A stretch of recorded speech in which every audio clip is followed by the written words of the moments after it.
Plusieurs organismes du milieu à Saint-Jean-sur-Richelieu célèbrent cette année des années anniversaires des 25, 30, 35, 40 ans. C'est quand même pas rien. Il n'y a pas beaucoup d'organismes dans le milieu là, qui célèbrent un 40e anniversaire. Et c'est le cas aujourd'hui du mouvement SEM, Mouvement Sensibilisation à l'enfance maltraitée. Deux invités pour en parler. Et je sais que le nom a changé au cours des années. Et c'est pour ça que je vois mes invités sursauter. D'abord, son président, Alain Gingras. Bonjour à vous. Bonjour. Accompagné de Suzanne Vézina, qui est bien sûr un peu la coordonnatrice directrice du mouvement. Bonjour et bienvenue.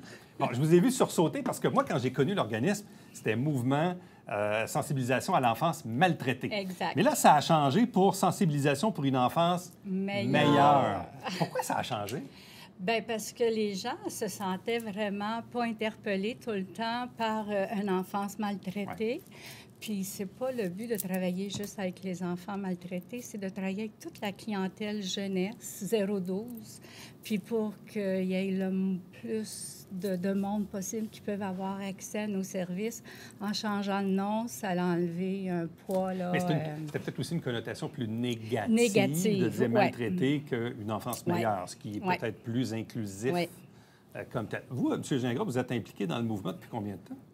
Oh, au niveau SEM, ça fait 2 ans, mais je travaille avec eux autres depuis plusieurs années au niveau, parce que moi, je suis président d'un autre organisme qui travaille avec eux autres. Là. Parce que vous êtes un chevalier de colon, là. Oui, je suis grand chevalier. Ça fait longtemps que vous êtes là-dedans. Oui, moi, ça fait ma 12e, depuis 2012. Là. 2012, là, vous êtes grand chevalier. Oui, c'est ça. Puis, c'est ça, il y a un lien aussi, donc, entre les chevaliers de colon et le mouvement SEM. Oui. Moi, là, je suis rendu le président du CA.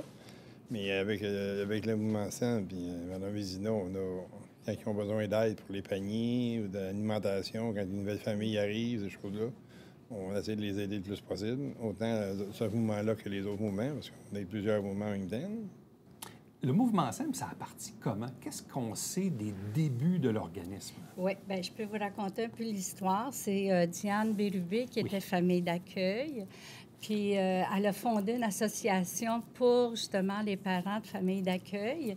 Et il y a une jeune fille qui a dit, « Ouais, mais qui va nous aider à prévenir la violence, à parler de la violence? Comment qu'on peut aider nos parents aussi qui sont violents? » Fait que là, ça l'a germé dans la tête de Diane, puis elle a commencé à faire de la sensibilisation dans les écoles, troisième cycle du secondaire, sur la violence. Puis là, bien, de fil en aiguille, ils ont monté la charte et l'organisme a vu le jour là, en 83. Bon. Vous, M. Gingras, vous êtes impliqué dans le milieu communautaire depuis longtemps. Le mouvement SEM, il représente quoi pour vous? Bien, à quelque part, ils ont les mêmes valeurs que nous autres au niveau des chevaliers de colon, les familles, les enfants en premier, puis tout. C'est d'aider à ce qu'il y ait une meilleure vie avec eux autres. Là. Et de quelle façon vous les aidez? Comme là, je suis le président de l'ECA. Avant, j'ai rentré comme le conseiller. Puis là, je donne un coup de main au niveau, là, on se rencontre régulièrement. S'il y a des problèmes, on essaie de les régler.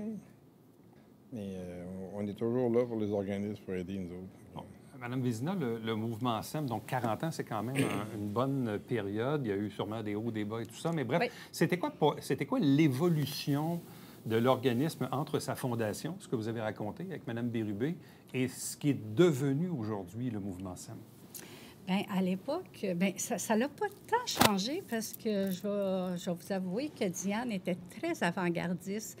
Déjà, à l'époque, elle travaillait au niveau de tout le système familial. Puis ça, c'est qu'est-ce qu'on fait encore et qu'est-ce qui n'est pas fait à beaucoup de places. Tu sais, CLSC, ils vont travailler une problématique, mettons la gestion des crises. Puis une fois que ça, c'est terminé, il faut faire une nouvelle demande pour une autre problématique. Tandis que nous, bien, on va rester dans le milieu. Puis si l'enfant de 15 ans est en cause, bien, on va travailler avec l'enfant de 15 ans, puis on va travailler avec celui de 7 ans, puis on va travailler avec les parents. Donc, on travaille tout l'écosystème. Bon, je voyais d'ailleurs dans le récent article dans le journal de Richelieu une ligne qui m'a frappé. En 40 ans, l'organisme a soutenu un total de 17 000 personnes. À peu près, oui. C'est du monde, ça. C'est du monde. On remplit le Centre Bell, hein? Oui. C'est incroyable. Donc, ça veut dire, à chaque année, là, vous aidez des centaines et des centaines de personnes. Bien, là. on a 100 familles à peu près. Ça va jouer de 110 à 93. On joue dans ces eaux-là. Puis, on a des familles qui ont un qu'un enfant, mais on a des familles qui ont 8, 9 enfants avec les parents. Fait que c'est 500-600 par année. En quoi êtes-vous complémentaire de l'Étoile, d'autres organisations, Famille à cœur, je ne sais pas trop. En quoi vous êtes complémentaire avec les autres organismes Bien, du c'est milieu? peut-être le suivi hebdomadaire à domicile, mais on travaille tout en relation avec ces organismes-là. On a besoin de ça. L'Étoile, on a besoin de leur côté plus médical. C'est sûr que nous autres, on ne donne pas de séances d'information, des activités. On n'a pas beaucoup par enfant, mais ça, on va briser l'isolement. On va aller avec eux à la famille à cœur, puis on va les supporter là-dedans. S'il faut, ils n'ont pas de sous, on va payer les ateliers. Ça, parce que chacun a un peu sa mission. On a chacun notre Vous êtes mission. Famille à cœur, c'est une chose. Oui. L'Étoile, bon, le volet plus médical. Oui. Vous, c'est autre chose. Oui. Mais tout ce beau monde-là travaille ensemble On pour travaille le même ensemble. monde, dans le fond. Oui, hein. bien oui. Souvent, c'est la même clientèle. Souvent. Oui. Oui. Monsieur Gingras, comment on arrive à financer l'organisme? L'organisme est financé par différents programmes du gouvernement. Le PSOP, le Centraide, c'est quoi Le les PASS. autres? Le PASS. C'est des organismes qui sont financés par eux autres. Donc, vous avez un financement qui est récurrent C'est ça. Oui. la plupart du temps, là, disons. Oui. Et parce que actuellement, vous avez combien d'employés, de bénévoles?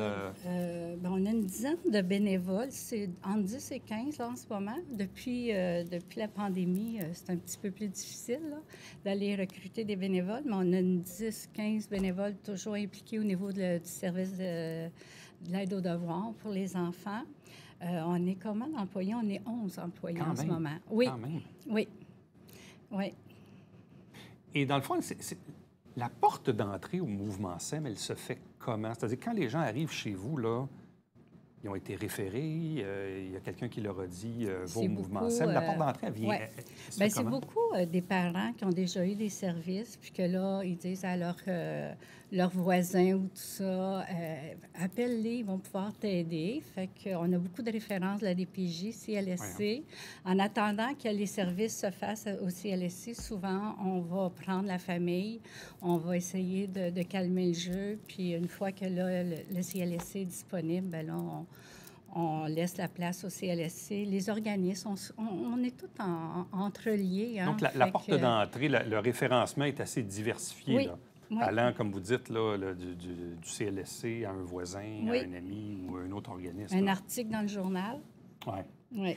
Et là, une fois que la personne elle rentre chez vous, ou la famille, dans le fond, parce que c'est un peu ça, c'est pas juste une personne comme la famille. C'est qu'on la aide, hein? famille. Oui. On travaille vraiment la famille, puis c'est pas la famille qui vient au bureau. On va à domicile, Ouais. parce qu'on le sait, hein, que quand on est dans notre environnement, des fois, les choses se passent autrement que quand on est à l'extérieur. Fait que c'est l'intervenante qui va à la famille, qui crée un lien.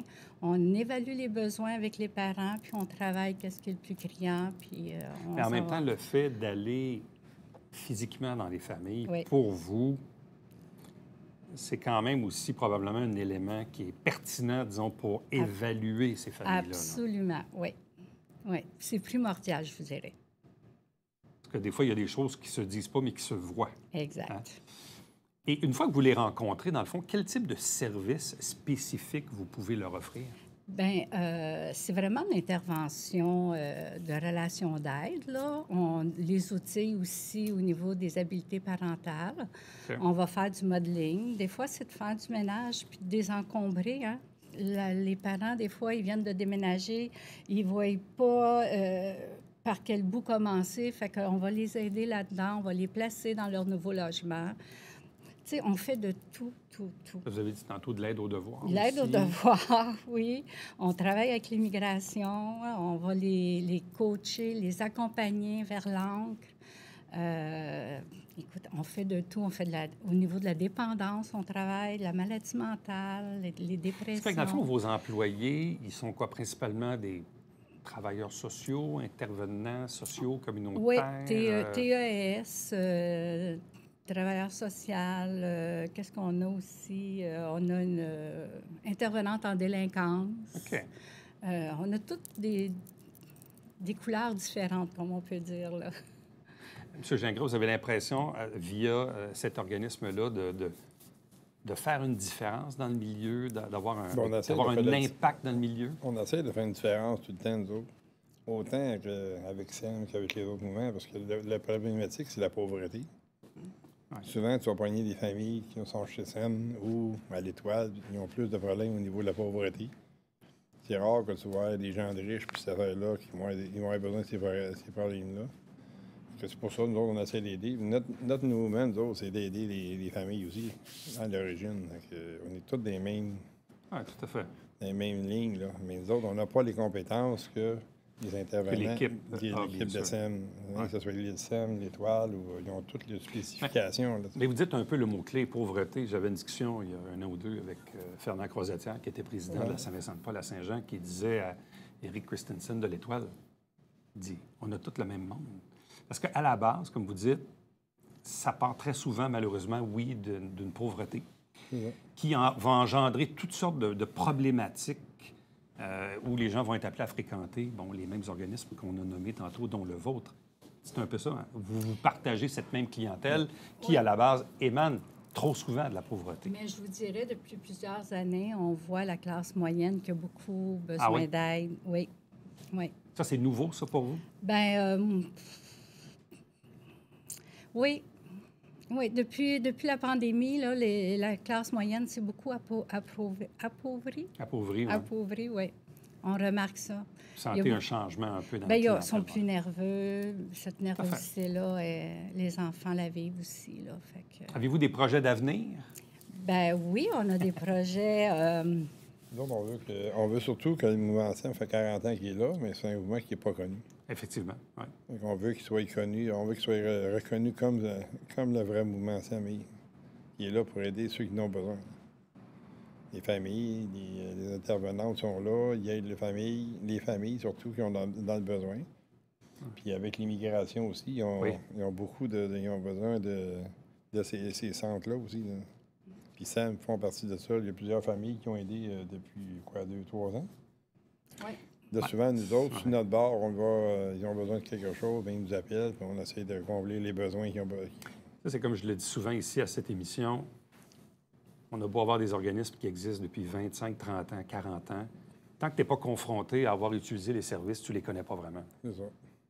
C'est une réalité, là.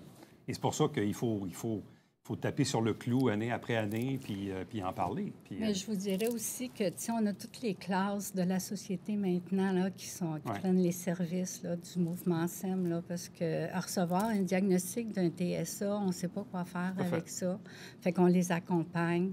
Des crises, de la gestion des crises, toutes les générations, puis toutes les classes de la société ont besoin d'outils pour gérer les crises. Fait qu'on est là maintenant pour tout le monde. C'est de là aussi le changement du nom. Hein? Oui. On a vu, oui, au début, on était vraiment là pour les familles défavorisées, puis où il y avait beaucoup de négligence, mais maintenant, on a toutes les classes associées. Ouais. Bien, vous deux, merci beaucoup. Bonne chance pour la suite, puis en souhaitant qu'on ait pu faire connaître ou rappeler la pertinence et la présence du mouvement SEM, mouvement pour une sensibilisation pour une enfance meilleure. Moi, c'est parce que je suis vieux, je me rappelle encore de l'ancien nom. Donc, sensibilisation pour une enfance meilleure, mouvement SEM, 40e anniversaire. Merci beaucoup. Hey, merci. Restez avec nous, on vous revient après ceci.